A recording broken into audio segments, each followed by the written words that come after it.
Disaster in the Gulf. A tragedy unfolds, the Deepwater Horizon, a name forever etched in history. On April 20th, 2010, this oil rig became a symbol of corporate greed and environmental catastrophe. A surge of methane gas, a deafening explosion, and then inferno. 11 souls lost, their families forever scarred. For 87 agonizing days, oil spewed uncontrollably into the Gulf of Mexico. The Deepwater Horizon oil spill, the largest in US history, unleashed an environmental nightmare. Millions of barrels of crude oil blackened the once pristine waters, coastal ecosystems teeming with life, choked under a slick of death. The livelihoods of fishermen, shrimpers, and entire communities shattered, their future uncertain. The disaster transcended environmental impact, morphing into a human tragedy of immense proportions. The spill affected over 1,300 miles of coastline, crippling industries and devastating communities. The images of oil-soaked pelicans and dying dolphins became a haunting reminder of the price of our dependence on fossil fuels. It was a wake-up call, a stark reminder of the fragility of our planet.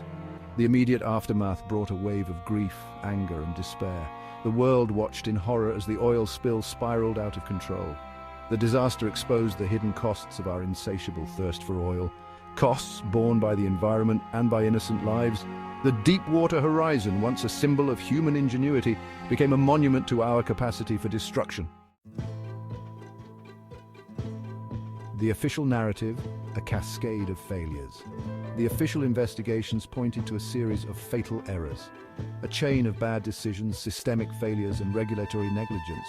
Cost-cutting measures, poor cementing of the well, and failure to recognize warning signs all contributed to the disaster.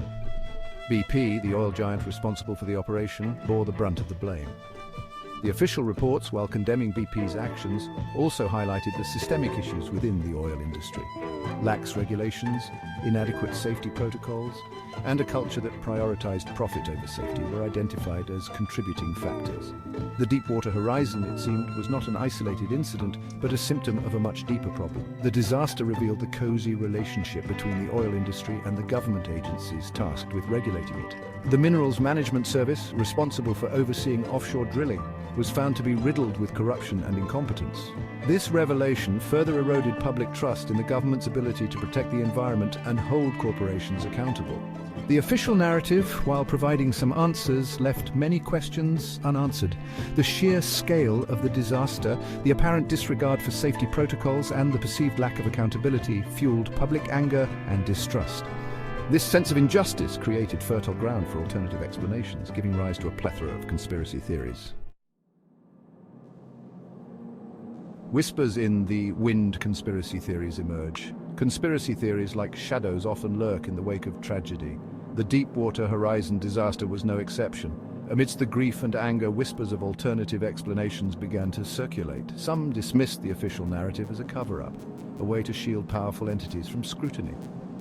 One of the most pervasive theories claimed that the Deepwater Horizon was intentionally sabotaged.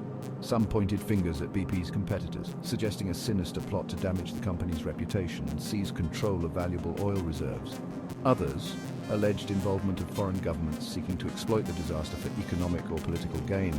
Another theory proposed that the explosion was not an accident, but a deliberate act of eco-terrorism. Proponents of this theory argued that radical environmental groups, desperate to expose the dangers of offshore drilling, might have targeted the rig. The goal, they claimed, was to create a catastrophic event that would turn public opinion against the oil industry. While these theories might seem far-fetched, they resonated with a public already distrustful of corporations and government institutions. The sheer scale of the disaster, the perceived lack of accountability, and the desire for a more satisfying explanation fueled the spread of these alternative narratives. Evidence or illusion, scrutinizing the claims. Conspiracy theories, by their very nature, thrive on speculation and conjecture. They often rely on anecdotal evidence, misinterpretations of facts, and a selective presentation of information. While some theories may raise legitimate questions, they often lack the rigorous evidence required to support their claims. Those who believe in the sabotage theory point to alleged inconsistencies in the official narrative. They cite witness accounts of unusual activity near the rig prior to the explosion, as well as claims of missing or tampered evidence.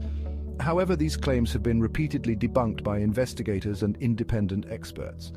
Similarly, the eco-terrorism theory lacks credible evidence. There is no indication that any environmental group had the motive, means, or opportunity to carry out such a sophisticated attack.